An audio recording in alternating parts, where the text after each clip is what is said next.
আসসালামু আলাইকুম ওয়া রাহমাতুল্লাহি ওয়া বারাকাতুহু। প্রিয় শিক্ষার্থীরা, তোমরা কেমন আছো? আশা রাখি ভালো আছো আল্লাহর রহমতে। আমি জিএম শামসুল আরিফিন, প্রভাষক উৎপাদন ব্যবস্থাপনা ও বিপণন, নলতা আসিনে mission residential college, Kaliganj, Satkhira.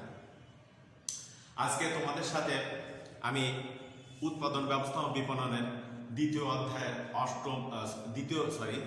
পত্রের অষ্টম অধ্যায় নিয়ে আলোচনা করব। অষ্টম অধ্যায়ের যে আলোচনা, সে আলোচনায় আজকে যে শুরু করব তা হলো বিজ্ঞাপন দিয়ে। এক কথায় বিজ্ঞাপন।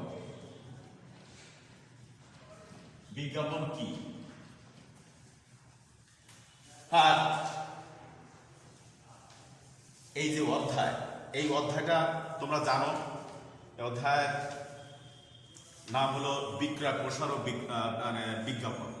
বিক্রয় প্রসার ও বিজ্ঞাপন। সেই বিক্রয় প্রসার বিজ্ঞাপনের অধ্যায়ে আজকে সেই বিজ্ঞাপন নিয়েই আমরা আলোচনা করব। Sales promotion and advertising. এখন বিক্রয় প্রসার ও বিজ্ঞাপন। বিজ্ঞাপন কি? What is advertising? চিহ্নিত উদ্যোক্তা কর্তৃক যে কোনো অর্থ প্রদত্ত উপায়ে পণ্য সেবার নৈবেদিক উপস্থাপনা হলো বিজ্ঞাপন। এক কথায় অর্থের মাধ্যমে ক্রেতাদের সামনে পণ্যের নৈবেদিক উপস্থাপনাকে বিজ্ঞাপন বলে। এক্ষেত্রে Philip Kotler and Gary Armstrong বলেন, advertising is any paid form of non personal presentation and promotion of ideas, goods and services by an identified sponsor. অর্থাৎ চিহ্নিত উদ্যোক্তা কর্তৃক যে কোনো অর্থ প্রদত্ত উপায়ে ধারণা, পণ্য, সেবা, নৈবেদিক উপস্থাপনা এবং প্রসারকে বিজ্ঞাপন বলে। তাহলে আমরা কি বুঝলাম? এক কথায় যে অর্থ বা টাকার বিনিময়ে কোনো পণ্য সম্পর্কে ধারণা প্রদান করা বা পণ্যের বৈশিষ্ট্যগুলো উপস্থাপন করা এবং সেই পণ্যের বৈশিষ্ট্য উপস্থাপনের মাধ্যমে ওই পণ্য সম্পর্কে সাম্যক ধারণা প্রদান করা বা ওই পণ্য সম্পর্কে স্পষ্টকরণ করাকে বিজ্ঞাপন বলা হয়। এটা হলো আলোচনার প্রেক্ষিতে যে বিষয়টা উঠে এসেছে সেটা বললাম। তাহলে এক্ষেত্রে আমরা যে কতিপয় বৈশিষ্ট্য আমরা পেয়ে থাকি, সে বৈশিষ্ট্যগুলো কি? সেটা হলো এই, প্রথমত বিজ্ঞাপন একটি অর্থ প্রদানের মাধ্যম বা অর্থ প্রদত্ত মাধ্যম। তারপর আছে দেখো, বিজ্ঞাপন হচ্ছে একটি এক ধরনের নৈবেদিক বা ব্যক্তিহীন উপস্থাপনা। নৈবেদিক বা ব্যক্তিহীন উপস্থাপনা। নৈবেদিকত্ব কি? নৈবেদিকত্ব সংক্ষিপ্ত বা ছোটভাবে ওই জিনিস সম্পর্কে পরিপূর্ণ ধারণা দেওয়াকে নৈবেদিক উপস্থাপনা বলে। আর ব্যক্তিহীন উপস্থাপনা, এখানে কোনো ব্যক্তি কোনো কিছু দাঁড়িয়ে বা মুখে বলে সেই পণ্য সম্পর্কে কোনো ধারণা দিয়ে থাকে না। কিভাবে তারা ধারণা দিয়ে থাকে? পোস্টারের মাধ্যমে বা পণ্য গিফটের মাধ্যমে পণ্যের গায়ে যে বিষয়গুলো বৈশিষ্ট্য লেখা থাকে তার মাধ্যমে উপস্থাপন করে। তারপর হচ্ছে দেখো, বিজ্ঞাপনের ক্ষেত্রে বিজ্ঞাপনদাতা চিহ্নিত থাকবে। বিজ্ঞাপন ক্ষেত্রে বিজ্ঞাপনদাতা চিহ্নিত থাকবে। চিহ্নিত বিজ্ঞাপনদাতা ছাড়া বিজ্ঞাপন হবে না। তারপর হলো বিজ্ঞাপন নির্দিষ্ট উদ্যোক্তা কর্তৃক প্রকাশিত প্রচারিত হয়। তাহলে বিজ্ঞাপন নির্দিষ্ট উদ্যোক্তা কর্তৃক প্রকাশিত ও প্রচারিত হয়। প্রকাশিত হবে এবং প্রচারিত হবে। তারপর আছে বিজ্ঞাপনের মাধ্যমে ক্রেতাদের পণ্য বা সেবা সম্পর্কে তথ্য জানানো এবং উৎসাহিত করা হয়। তাহলে কি বিজ্ঞাপনের মধ্যে কি হয়? সেবা সম্পর্কে ক্রেতা সাধারণকে ওই পণ্য সম্পর্কে ধারণা এবং উৎসাহিত করা হয়। তাহলে সুতরাং আমরা বলতে পারি যে চিহ্নিত উদ্যোক্তা কর্তৃক যে কোনো অর্থপ্রদত্ত উপায়ে ধারণা, পণ্য, সেবা, নৈবেদিক উপস্থাপনা ও পোশাকের বিজ্ঞাপন হয়। এই হলো বিজ্ঞাপন কি বা বিজ্ঞাপন সম্পর্কে একটা ধারণা। নেক্সট স্টেপে যেটা হবে বিজ্ঞাপনের বৈশিষ্ট্য।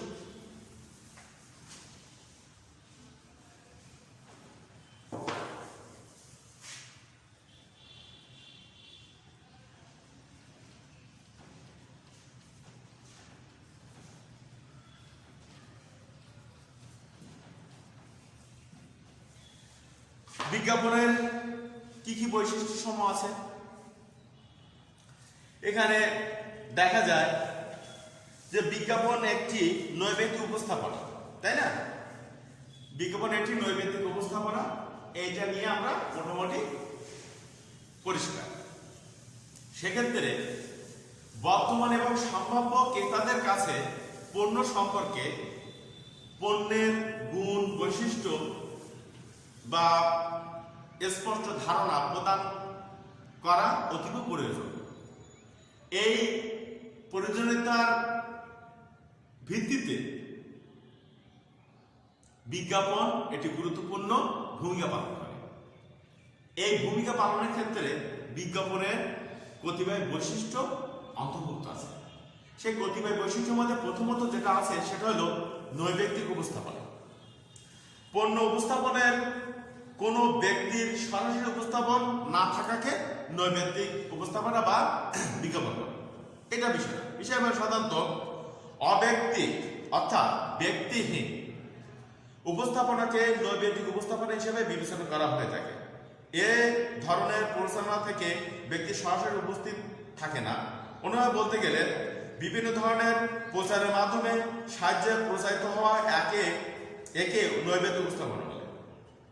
তারপর দেখো আছে অর্থ প্রদত্ত মাধ্যম। অর্থ প্রদত্ত মানে টাকা প্রদানের মাধ্যম। বিজ্ঞাপন হলো অর্থ প্রদত্ত মাধ্যম। বিজ্ঞাপন দাতা এর জন্য বড় ধরনের বাজেট নির্ধারণ করে থাকে। বিজ্ঞাপন দেওয়ার জন্য যাবতীয় ব্যয় বিজ্ঞাপন দাতাকে নির্ভর করতে হয়। এখন সাধারণত যে ধারণা থেকে বিজ্ঞাপনের অর্থটা আসে সে ধারণার ভিত্তিতে বলতেছি যে একটা পণ্যের দাম যদি 10 টাকা হয়, দেখা যাচ্ছে তার উৎপাদন থেকে শুরু করে পরিপূর্ণ বাজারকরণ পর্যন্ত যদি 8 টাকা বা 6 টাকা খরচ হয় বা 5 টাকা খরচ হয়, তার সাথে মধ্য স্বত্বভোগীদের লাভ বা মুনাফা যোগ করে এবং তার যোগ করে তারপর অবশিষ্ট যে টাকাটা থাকে কথা ধরো অবশিষ্ট 3 টাকা আছে, 3 টাকাই ওই পণ্যের জন্য অর্থ ব্যয় করা হয়ে থাকে এবং সবকিছু মিলিয়ে সেই পণ্যের দাম 10 টাকা নির্ধারণ করে থাকে। এটা হলো সার্বিক বিজ্ঞাপনের যে সমর্থক যে বিচার বিশ্লেষণ, সেই বিচার বিশ্লেষণ থেকে এটা আমার ধারণা। তারপর হলো গণ উপস্থাপনা। বিজ্ঞাপন পণ্যের প্রসারের ক্ষেত্রে এমন একটি মাধ্যম যার সহায়তায় সর্বোচ্চ সংখ্যক জনগোষ্ঠীর কাছে একসাথে কোনো বিষয়ে পণ্য, সেবা বা ধারণা সংক্রান্ত তথ্য তুলে ধরা হয়। যেমন বিটিভিতে বিজ্ঞাপন দেওয়া হলে সারা বাংলাদেশের মানুষরা দেখতে পারে। এটি এক ধরনের গণ উপস্থাপনা। এক উদাহরণে তোমরা সব বুঝতে পেরেছো গণ উপস্থাপনা কি। তারপর চিহ্নিত উদ্যোক্তা। বিজ্ঞাপনের আরেকটি লক্ষণীয় বৈশিষ্ট্য হলো চিহ্নিত উদ্যোক্তা কর্তৃক বিজ্ঞাপন প্রচারিত হবে। অর্থাৎ যে ব্যক্তি বা প্রতিষ্ঠান কর্তৃক বিজ্ঞাপন দেওয়া হয় তার নাম বিজ্ঞাপনের মধ্যে উল্লেখ থাকে। উদ্যোক্তাকে চিহ্নিত করানো বিজ্ঞাপনের একটি বৈশিষ্ট্য। তারপর আছে দেখো পুনরাবৃত্তি, রিপিটেশন। জনসাধারণের মনোভাব পরিবর্তন করার লক্ষ্যে পুনঃ বিজ্ঞাপন প্রচার করা হলো বিজ্ঞাপনের বৈশিষ্ট্য। দেখা যাচ্ছে আজকে আমি এই বড় মানুষ, আমি যখন ছোট ছিলাম তখন একটা বিজ্ঞাপন ছিল, ধরো কথার কথা ডানো দুধের। তখন ডানো দুধের বিজ্ঞাপনের যে চালচিত্র বা যে বৈশিষ্ট্য যে উপস্থাপনা ছিল তা থেকে এখন সেই উপস্থাপনা পরিবর্তন হয়েছে, আপগ্রেড হয়েছে, কিন্তু ওই পণ্যের নাম ডানোই কিন্তু আছে। এখন সে ছোটবেলা থেকে শুরু করে এখনো পর্যন্ত ডানো দুধের বিজ্ঞাপন আমরা বা আমি দেখতে পাই। তার মানে পুনরায় বারবার ওই ডানোর বিজ্ঞাপন দিতে থাকে। এটাও একটি বিজ্ঞাপনের বৈশিষ্ট্য, মানে পুনরাবৃত্তি। তারপরে একমুখী যোগাযোগ। একমুখী যোগাযোগ বলতে যা বোঝায় তা হলো বিজ্ঞাপনের মাধ্যমে শুধু জনগণকে পণ্য সম্পর্কে জানানো হয়। এক্ষেত্রে জনসাধারণ বা ক্রেতা সাধারণদের পণ্য সম্পর্কে মনোভাব বা প্রতিক্রিয়া জানা সম্ভব হয় না। ধরো বিজ্ঞাপন, কোনো ব্যক্তির মাধ্যমে বিজ্ঞাপন প্রচার করা হয় না, লিফলেটের মাধ্যমে, টিভির মাধ্যমে, অনলাইনের মাধ্যমে বিজ্ঞাপন প্রচার করা হয়। এখন তুমি যখন টিভি দেখছো বা আমি যখন টিভি দেখছি বা আমরা যখন টিভি দেখছি, টিভিতে যখন বিজ্ঞাপন দেখছি, ওই বিজ্ঞাপন শুধু আমরা দেখতেছি, কিন্তু বিজ্ঞাপন দেখে ওই পণ্য সম্পর্কে আমরা যে ধারণা দেবো সেই ধারণা তাদের কাছে পৌঁছানোর কোনো উপায় নেই। এই জন্যই একই মানে যোগাযোগ বলা হয়েছে। এটা একটা বৈশিষ্ট্য। এই বৈশিষ্ট্যটা আসলে খুব একটা দুর্বল বৈশিষ্ট্য আমার কাছে মনে হয়। তারপর হলো সম্প্রসারিত অভিব্যক্তি। বিজ্ঞাপনকে বিভিন্ন উপায়ে এমনভাবে উপস্থাপন করা হয় যেন তা গ্রাহকদের কাছে বেশি মাত্রা আবেদন সৃষ্টি করতে পারে। ফলে বিজ্ঞাপনের প্রতি জনসাধারণ আকৃষ্ট হয় এবং পণ্য কিনতে আগ্রহী হয়। মানে বিজ্ঞাপন এমনভাবে উপস্থাপন করা হয় যে মনে হয় বিজ্ঞাপন যেভাবে দেয়, দিলে বা দেখে মনে হয় এর চেয়ে ভালো জিনিস বা ভালো পণ্য আর মনে হয় পৃথিবীতে নেই। এমনভাবে আকর্ষণীয়ভাবে বা আকর্ষণ তৈরি করে বিজ্ঞাপনের মাধ্যমে ওই পণ্যের প্রতি। একে সম্প্রসারিত অভিব্যক্তি বলে। তাই বলা যায় প্রসার ও বিক্রি বাড়াতে বিজ্ঞাপন বিকল্প কিছু হতে পারে না। স্বতন্ত্র বৈশিষ্ট্যের কারণে পণ্যের পরিচিতিকরণ ও বিক্রি গতিশীল রাখতে আজও বিজ্ঞাপনের গুরুত্বপূর্ণ হাতিয়ার হিসেবে বিবেচিত হয়। তাহলে এটা হলো বিজ্ঞাপনের মোটামুটি বৈশিষ্ট্য। এবার যে বিষয় নিয়ে আলোচনা করতে চাচ্ছি সেটা হলো বেশ বড় একটি বিষয়, সেটা হলো বিজ্ঞাপনের কার্যাবলী।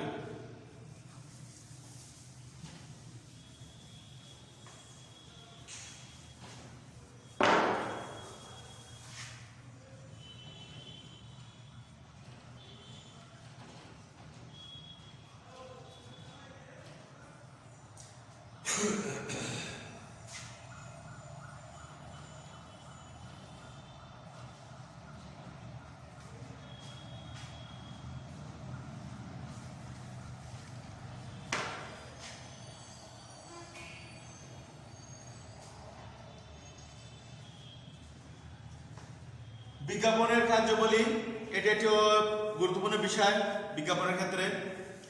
বিজ্ঞাপনের কার্যাবলী প্রথমে যে কার্যটা করতে হয় সেটা হলো ক্রেতাদের তথ্য জানানো। পণ্যের গুণাগুণ, বৈশিষ্ট্য, বিভিন্ন বিষয় সম্পর্কে, পণ্যের গুণগত মান, অবস্থা, বিষয়, কি কি উপাদান দিয়ে পণ্য তৈরি বা কি কি উপাদান এর মধ্যে আছে, এর মাধ্যমে কি কি সুযোগ সুবিধা বা কি বিষয়গুলো থেকে সুযোগ সুবিধা পাওয়া যায়, মোটামুটি পণ্য সম্পর্কে একদম শুরু থেকে শেষ পর্যন্ত তার সুবিধা, তার গুণাগুণ, তার গুণ, তার মানে ইতিবাচক সব বিষয়গুলো উপস্থাপন করা এর কার্যাবলীর অন্তর্ভুক্ত। এবং সে উপস্থাপন করে কার কাছে? ক্রেতাদের কাছে। এদের ক্রেতাদেরকে তথ্য জানানো এর কার্যাবলীর প্রধান। তারপর ক্রেতাদের কিন্তু উৎসাহিত করে। ক্রেতাদের শুধু পণ্য সম্পর্কে ধারণা বা জ্ঞান দিলেই হবে না, শুধু জ্ঞান ও ধারণার মাধ্যমে সীমাবদ্ধ থাকলে হবে না। এমনভাবে ধারণা ও জ্ঞান দিতে হবে, এমনভাবে তাদের পরিচিত করতে হবে, অনুপ্রাণিত করতে হবে যে ওই পণ্যটা ক্রেতা যেন কিনতে বাধ্য হয় বা কিনতে যেন আগ্রহী হয়। তাই ক্রেতাদের কিন্তু উৎসাহিত করাও এই কার্যক্রমের একটি অন্তর্ভুক্ত। তারপর হলো প্রতিযোগীদের কাছ থেকে পণ্যকে পৃথকভাবে উপস্থাপন। এটা একটি গুরুত্বপূর্ণ বিষয়। কিন্তু দেখো বাজারে অনেকগুলো ডিটারজেন্ট আছে, অনেক নামের ডিটারজেন্ট আছে, কিন্তু কোনো একটা ডিটারজেন্ট বা অনেকগুলো সাবান আছে, কিন্তু কোন একটা সাবান সম্পর্কে আমাদের কিন্তু একটি ইতিবাচক বা একটা নির্ভরশীল মানসিকতা পোষণ করি।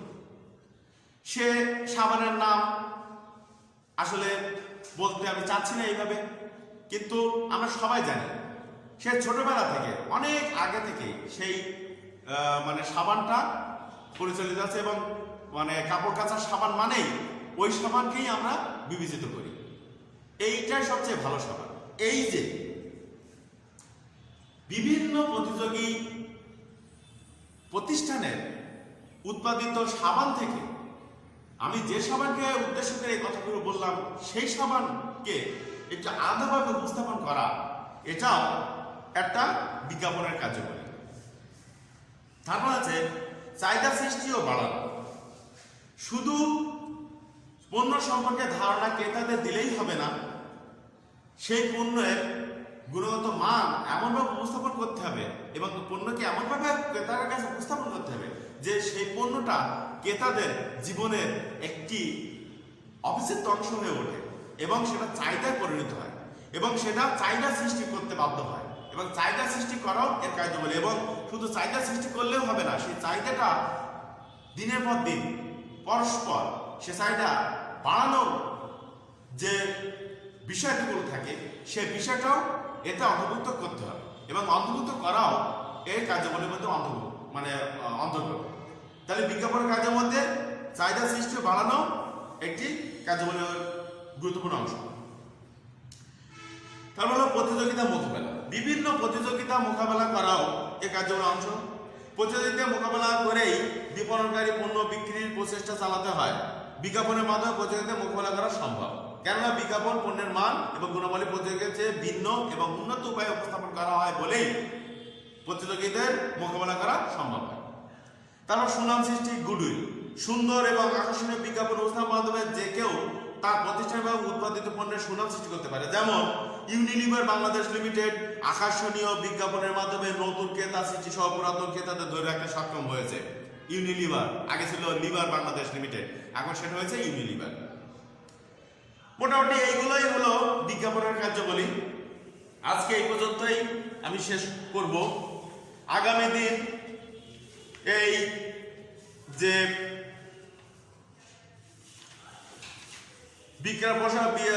বিজ্ঞাপনের যে চ্যাপ্টার, সে চ্যাপ্টারের নতুন একটা ধাপ নিয়ে আলোচনা করবো ইনশাল্লাহ। ততদিনে তোমরা ভালো থাকো, সুস্থ থাকো, করোনা থেকে নিজেকে সুরক্ষিত রাখার যা যা করণীয় সেগুলো করো, মুখে মাস্ক ব্যবহার করো, পরিবেশ মাস্ক ব্যবহার করতে উৎসাহিত করো, সামাজিক দূরত্ব বজায় রাখো, আর সাবান পানি দিয়ে হাত ধৌত করো। সবাই ভালো থাকো, সুস্থ থাকো। আসসালামু আলাইকুম ওয়া রাহমাতুল্লাহি ওয়া বারাকাতুহু।